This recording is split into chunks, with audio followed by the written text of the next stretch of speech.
Assalamualaikum warahmatullahi wabarakatuh. Perkenalkan, nama saya Zahira Afifah Salsabila dari kelas 3C dari program studi Teknologi Radiologi Pencitraan, program Sarjana Terapan.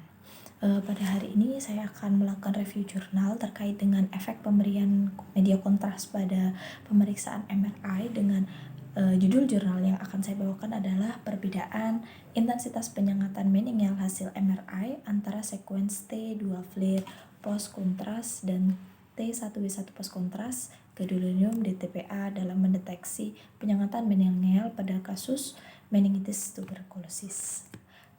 Jadi jurnal ini dibuat oleh 3 orang, yaitu Ari Hendrarto, Ristadik Sutikno, dan Hari Galuh Nugraha pada tahun 2017.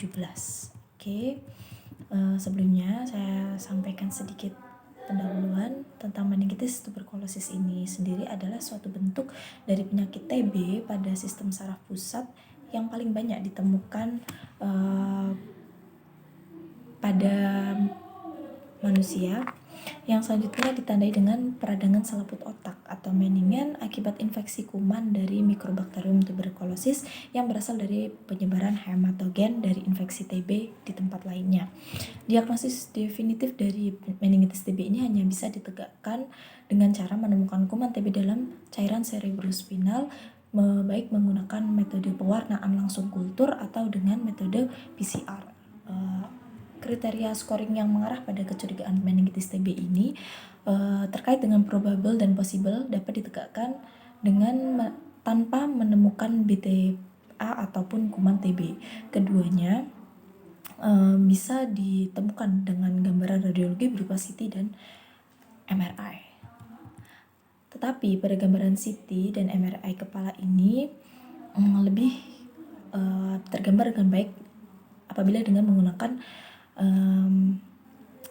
MRI, karena dengan MRI ini dapat menunjang ke arah diagnosis meningitis TB dengan ditemukannya penyengatan meningeal atau meningeal enhancement, terutama di daerah basal setelah pemberian kontras hidrosefalus serta gambaran lesi iskemik di daerah ganglia basalis. Pemeriksaan MRI kepala dengan kontras gadolinium DTPA memiliki sensitivitas yang lebih baik daripada CT kepala dengan kontras dalam mendeteksi keberadaan penyengatan meningeal pada meningitis TB.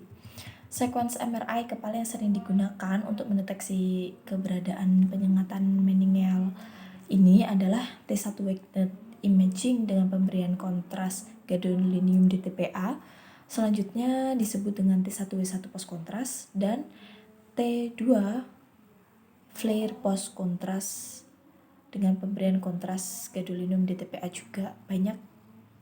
Keduanya ini banyak diteliti oleh para ahli untuk mendeteksi keberadaan penyengatan meningeal pada meningitis TB.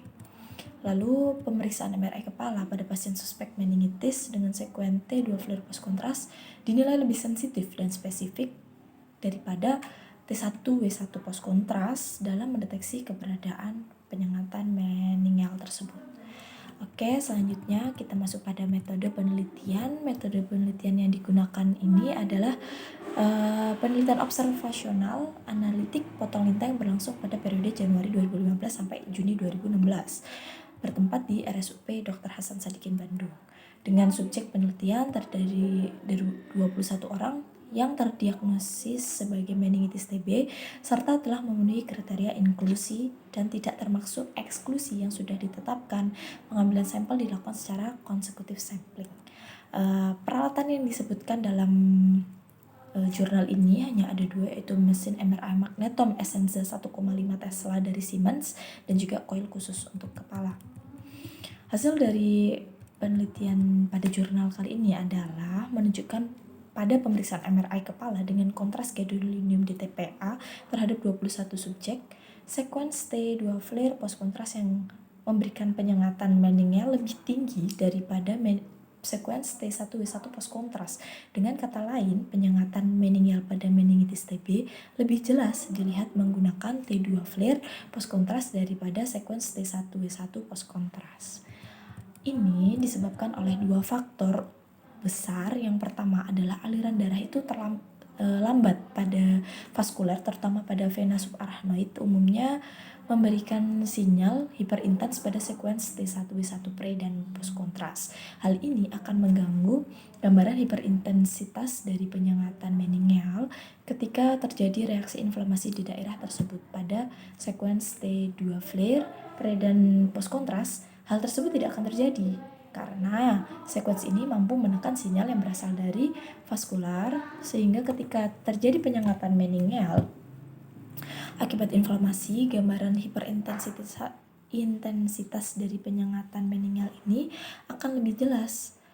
Lalu yang kedua adalah efek penyengatan dari kontras gadolinium DTPA, suatu struktur sudah dapat terlihat atau sudah dapat terdeteksi pada sekuens T2 flare, post kontras, dan konsentrasi gadolinium DTPA lebih rendah dibanding dengan konsentrasi gadolinium DTPA pada sekuens T1W1 post kontras, sehingga dengan konsentrasi gadolinium DTPA yang sama, penyengatan pada T2 flare post kontras akan lebih jelas terlihat dibanding dengan T1W1 post kontras. Begitu kiranya itu yang bisa saya sampaikan. Kurang lebihnya mohon maaf. Terima kasih. Wassalamualaikum warahmatullahi wabarakatuh.